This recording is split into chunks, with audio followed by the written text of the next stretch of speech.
third category, and this is the most subtle, I would say, of sort of kinds of time-directedness that we encounter in our everyday lives.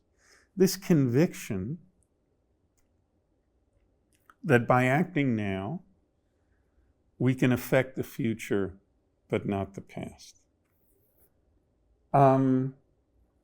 There are all kinds of intellectual obstacles one encounters, more even than in the case of the epistemic asymmetry, to convincing yourself that there's a problem here, and to convincing yourself, moreover, that the area of human investigation that owes us the answer to this problem is physics, okay? Not metaphysics, not conceptual analysis, not phenomenological analysis, not linguistic analysis, but physics. So here's one obstacle. Well, there's a similar obstacle that we encountered in the epistemic case. People say, what do you mean affect the past? The past is done. The past is over. The past is closed and fixed, okay? The future is open, okay? It simply is of the essence of what it is to be the future that it's open. And it's of the essence of what it is to be the past that it's closed.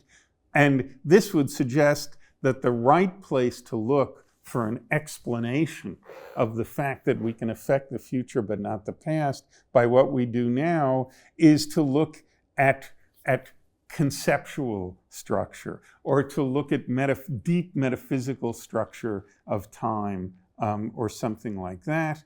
Once again, I think it's important to get yourself in the mood that that's not the case.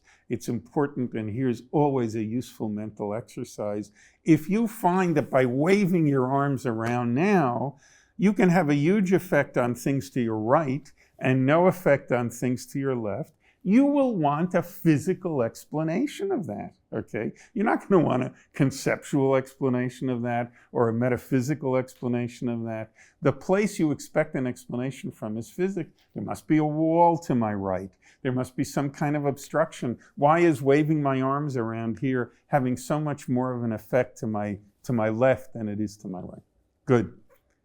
You got to get in the mood to think of the temporal asymmetry in the same way.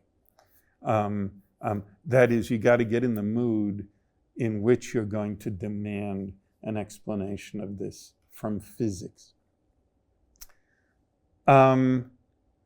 Another obstacle. Often when you start a conversation, when you say to somebody, why is it that by acting now we can affect the future but not the past? They will say, this whole question is gibberish. You don't seem to understand that the microscopic laws are completely deterministic. When you talk about by acting now, we can affect the future but not the past, you're indulging yourself in some pre-scientific fantasy of some kind of libertarian freedom of will, or something like. We don't do that anymore, okay? This is a silly question. There's no acting now, okay, as if you had various ways in which you could have acted. The future is determined by things that happened billions of years before you were born, okay? The evolution of the universe is deterministic. Let's forget about whether quantum mechanics agrees with that or disagrees with it. We talked about some of that last time. Let's suppose we're in a Newtonian universe. What is all this talk about by acting now? I don't even know what you mean by that. I don't even see how to raise a question here.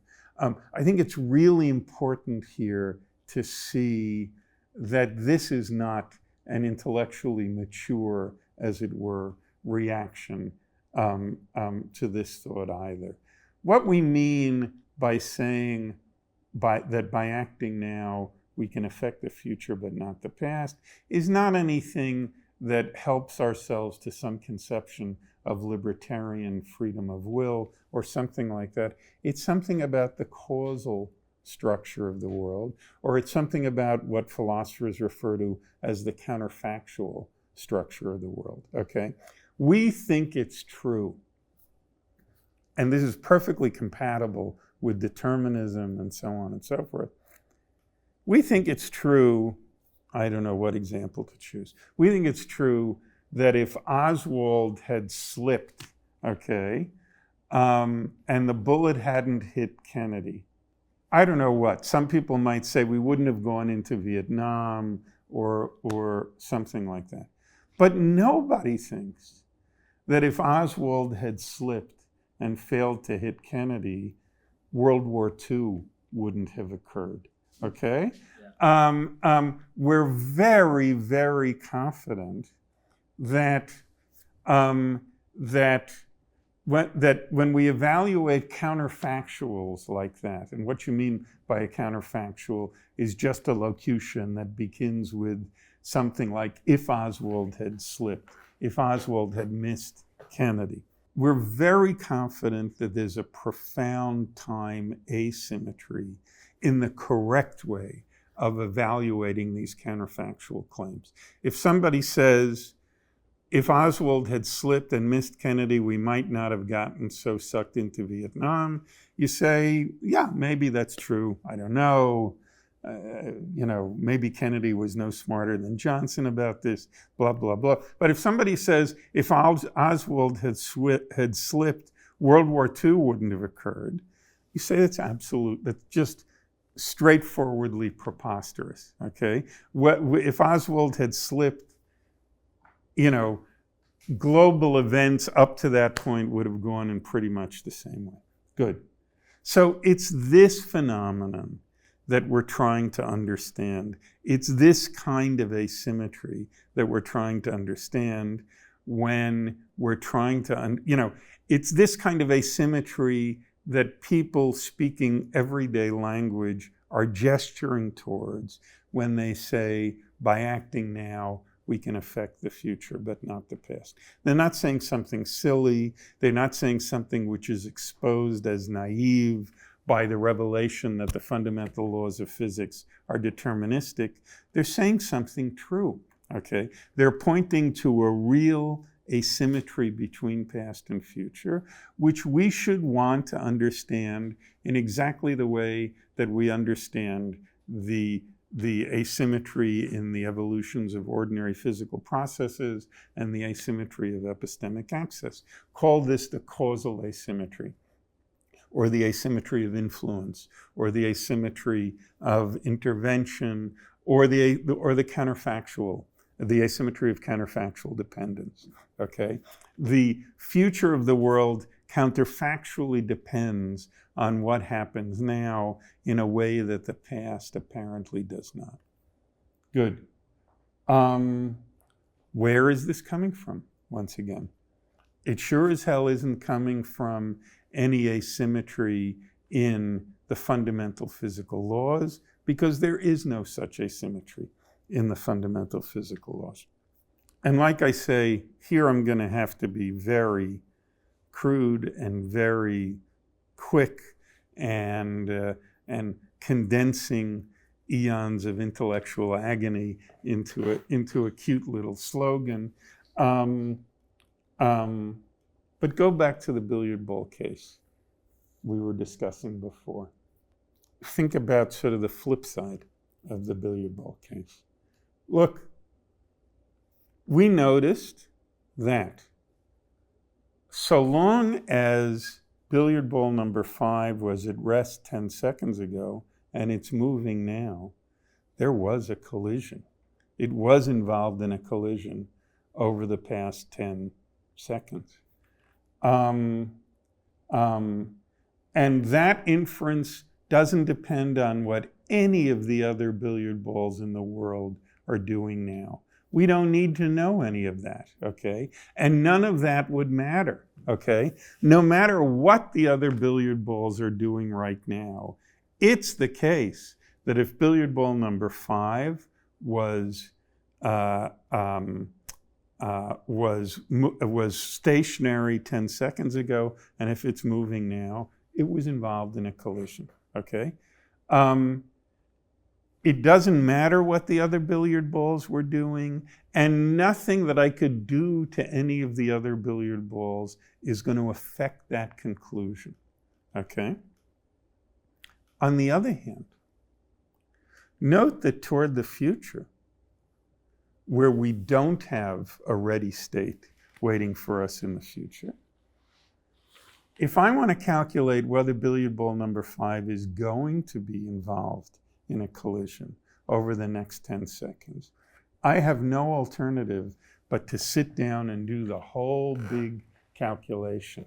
I'm going to need to know the present position and velocity of every one of the billiard balls on the table. Because even if there's a billiard ball that's now headed straight for billiard ball number 5, I need to confirm that no other billiard ball is going to come in and knock it off its course. So I'm going to need to know the position and velocity of every single billiard ball on the table in order to arrive at a reliable conclusion about whether billiard ball number 5 is going to be involved in a collision over the next 10 seconds.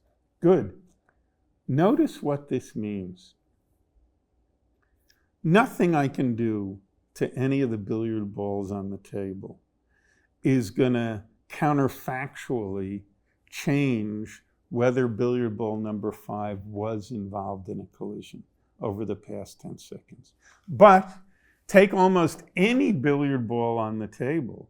There's something I could do to it now, change its position, change its velocity, which would change the facts about whether billiard ball number 5 is going to be involved in a collision over the next 10 seconds. So you might reduce this to a slogan by saying, look, you look at the billiard balls on the table now. Among those billiard balls, there are no causal handles on the past other than billiard ball number 5 itself. Okay? There's nothing you're going to be able to do to any of these other billiard balls that's going to change the facts about whether billiard ball number 5 was involved in a collision over the past 10 seconds, given that you know that it was stationary 10 seconds ago.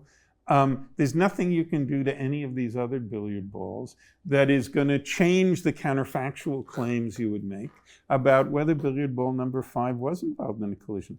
On the other hand, you look toward the future, you take any billiard ball you like, okay? There'll probably be something you can do to it, change its position, change its velocity, that is going to change the facts about whether billiard ball number 5 will be involved in a collision over the next 10 seconds, okay? So we say, you look at this collection of billiard balls, the collection of billiard balls is positively swarming with what you might call causal handles on the future collision history of billiard ball number 5, but it contains almost no causal handles except for the state of billiard ball number 5 itself, okay, on whether it was involved in a collision over the past 10 seconds.